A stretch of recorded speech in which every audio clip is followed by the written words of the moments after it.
Hi everyone, my name is Alyssa and I'm an academic coach here at Portland State. Our presentation today is to help you with reading strategies to help you tackle assignments throughout your college career. Before we begin, I want to call attention to some services that are available to you as Portland State students. The first is going to be academic coaching, so that's us, and that's located on the third floor of FMH in Suite 360. Now, we offer one-on-one coaching for things like time management, study skills, motivation, and more. The other is going to be peer tutoring through the Learning Center, and that's located on the second floor of the library.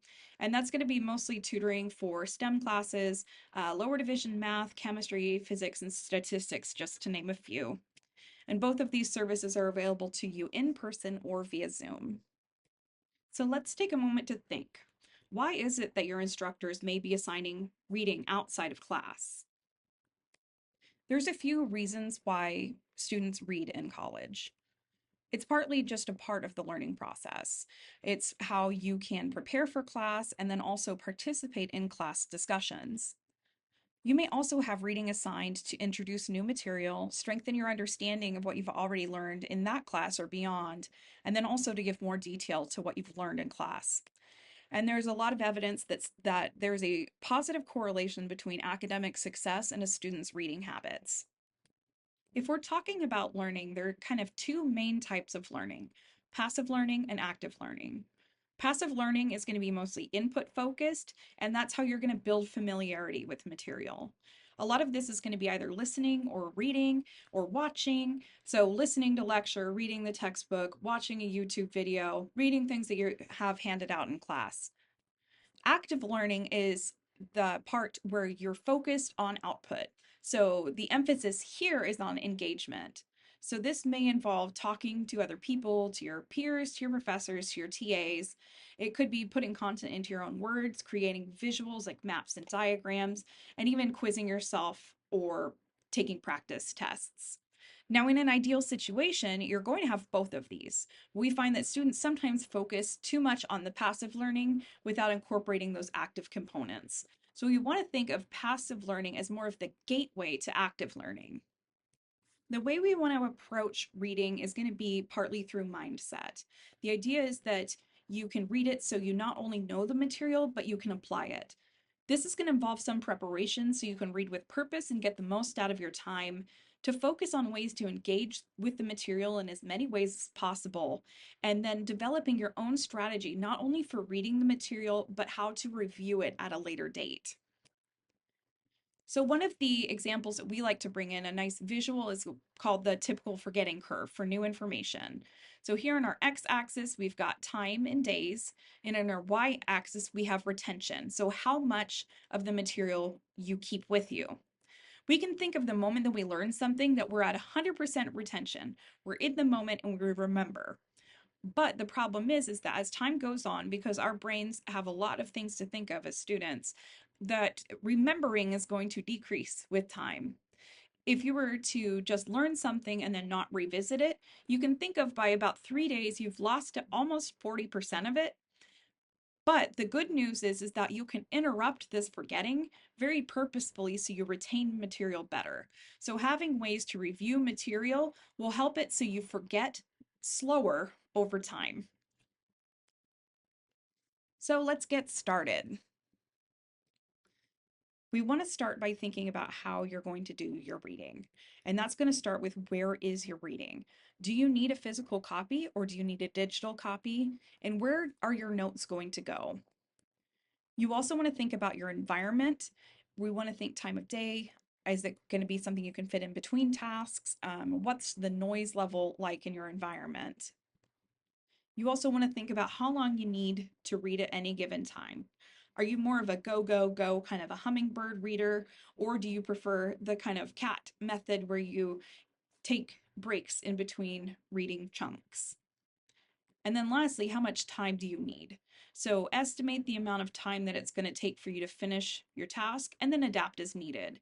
This can also mean thinking about how much time you realistically want to spend on your reading. So if you're taking too long, it can be kind of a motivation to pick things up a little bit faster. once you've thought about how you're going to do the reading, it's time to start looking at the reading itself. And this is still a preparation stage that's called the 3Ps strategy. It's going to start first with imagining your purpose. Why is that this reading was assigned? You want to think, how is it that the material is going to fit into class material, and how is it that you're going to need to use the information? From there, you go into previewing. So you keep your purpose in mind. What is it you need to do? And then you look at the material itself. Do you have headings in your reading, and do they relate to previous material? Are there graphs or pictures, and do any of these look familiar? And then also, are there other resources including that might be additional reading, or it could be things like chapter summaries and asides, things to help you out. Then from there, you're going to plan. How is it that you're going to use the information? Are you going to take notes as you go? Are you going to highlight or underline? And are you going to write notes in the margin? So the idea is that you start your reading once you have your plan. Now we kind of want to think about how you can engage. And a lot of the ways that you can engage involve taking notes. So one way is to add annotations. A lot of the time, if you're doing it in a physical copy, you may take notes in the margins, but that's something you can also do with digital methods as well. A lot of them will have comment functions, or some of them will even let you write in the margins. Just kind of depends on the app you use. If you are renting your book and you still want to be able to annotate, you can actually get translucent sticky notes or just regular ones if that's what you have on hand. But you can do your annotations that way and then be able to remove them for your rented textbook. When you're doing this annotations, you want to think about not just copying, but you want to rewrite. That's going to be a stronger way for you to engage with the material and to make sure that you actually know it and aren't just writing things down.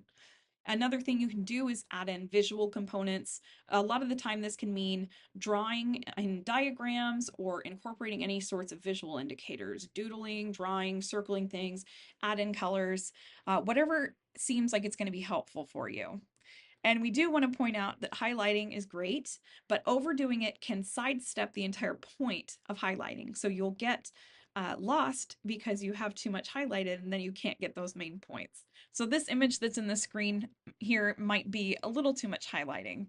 Very individualized thing. Now we want to think about keeping organized here. Where is it that if you're taking these notes, where is it they're going to be kept? There's a lot of different ways to do this, and the right method is going to be the way that's right for you. So whatever it is, be consistent. You want to make sure that you're keeping your notes in the same place so you always know where to go back and access them. Another thing is you want to make sure to focus on the material, not as much how it looks. You want it to be useful, but not focused on just having perfect notes. There's no such thing as perfect, and the notes just need to make sense to you. So what can annotation look like? This is a lot of text and a lot of things on screen, so we're going to go pretty quickly through this. This is a textbook where I added in some digital annotations. It'd be the same if it was a physical textbook or even making copies. There's no singular way to annotate your textbooks, and it's going to vary between formats. Like, is it digital versus print, and how is the book set up? And also the type of reading you're doing. Is it a textbook? Is it a novel? Is it an academic journal? Or what have you. So a few things you're going to want to do is or think about is going to be highlighting key points, but you can also underline or circle whatever you're doing to differentiate out material. You can use the margins and any blank space to fill in information, either rewriting things in your own words, or on this one, I added a picture maybe from class notes. And then if your reading includes diagrams and you have the ability to do so, I would draw on them. So that is, if you're supposed to take something out of the diagram, write it on there physically. So then when you go back to review, you can get that a little bit faster. It might be that you have multiple readings that you need to do for a class. And another way to organize kind of your thoughts for this could be doing something like a spreadsheet. So this here is an example from one of our coaches for their readings. And there's headers of what each of the columns are going to be. And there's notes, quotes, questions that they have for class discussion. Again, this is going to be depending on what you need. It could be for class discussions or it could be for writing papers. And this is something that's really, really customizable and pretty simple to do once you get into the practice of it. Now let's think about your strategy. The overarching strategy that we want to kind of think about is called the SQ3R method. And this is something that's used at many universities around the world. And this is going to include surveying, questioning, reading, reciting, and review. So we're going to go through each of these in a little bit of detail. First step is surveying. Surveying, we want to think of this as a quick overview of the text before you read. This kind of goes into that whole planning part, right? So how is it that you're going to do it? We want to think of skimming titles and headings, look over images, captions, things that are bolded, called out for you in the text. And then if it has a chapter summary, do that first. It's okay to do things out of order. So an example how this might look for a chapter on trauma-informed care would be skimming through the material and looking at the headings. We've got defining trauma, core principles, working with survivors, etc. And then looking at data graphs and reading the summary at the end of your textbook. Now, questioning is the second step. This is kind of what it sounds like. Determine what it is in your text that's important. How is it that you do this?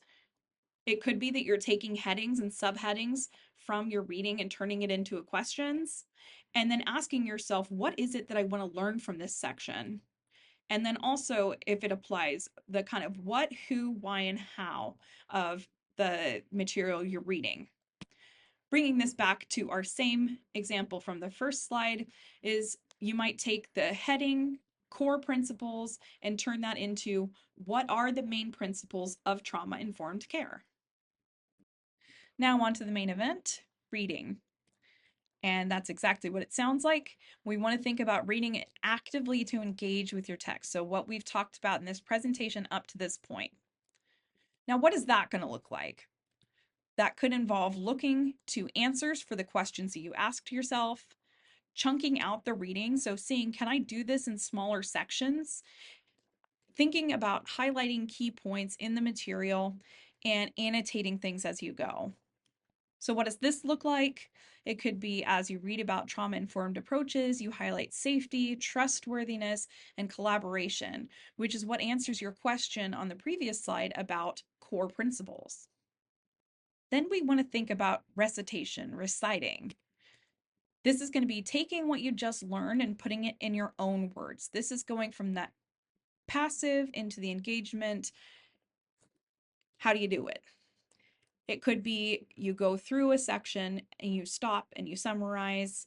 It could be reciting things out loud, writing a one sentence summary, or explaining to someone else or to yourself. You can talk to whatever you need. And when you're doing this, you want to make sure and use your own voice. So what does this look like with our example? You might close your textbook and say, trauma-informed care is about creating a safe, respectful environment where clients feel in control. So you've taken the material and put it into your own voice.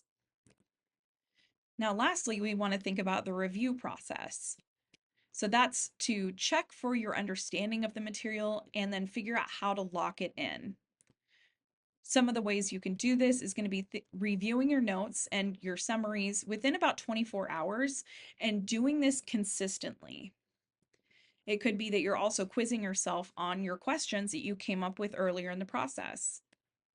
And then in that process, you want to review sticky areas, places that you feel like you're not fully understanding or where the information isn't coming to you as quickly. What this looks like in our example could be before class, you review your notes and quiz yourself. What are the 3 core principles of trauma-informed care? And that's the process. Now that we've talked about a process for going through reading, let's think about different tools that are available to you and kind of wrap up our thoughts on everything. Our next 2 slides are focused on tools that are recommended by coaches and students, and all of these apps are either going to be free, have free versions available, or in the chance that they are paid, that they are low cost versions. The first is Liquid Text. It's available for iOS and Windows. This is going to be a reading and note-taking app that's going to help you to highlight, annotate, and make visual connections between material. Notebook LM, which is potentially my favorite tool. This is an AI tool that you can use for generating summaries, making study guides, mind maps, and even podcasts based on only the material that you upload.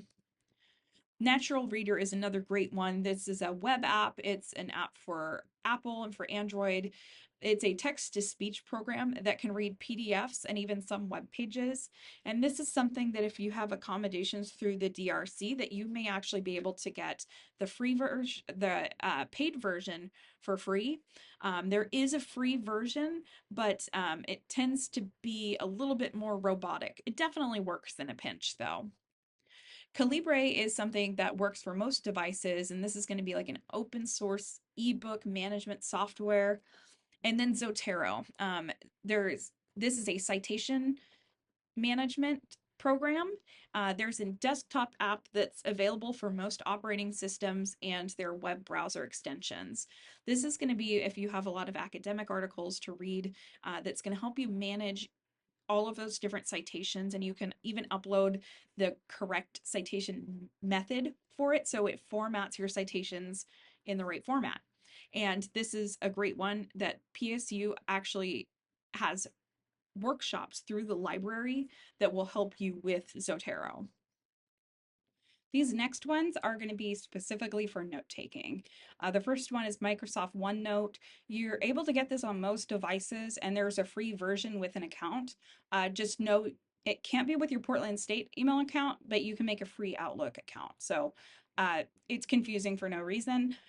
This is a good one for organizing largely handwritten notes, but you can type notes too. So if you're using a tablet, this is a good one to consider, but it can still work if you are typing. Then there's Obsidian, and this is one that it's a pretty powerful app.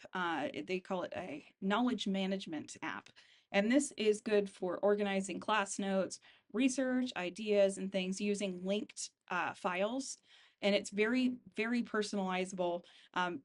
It's one that if you're an Obsidian user, you're an Obsidian user forever. People are very strongly in support of this one.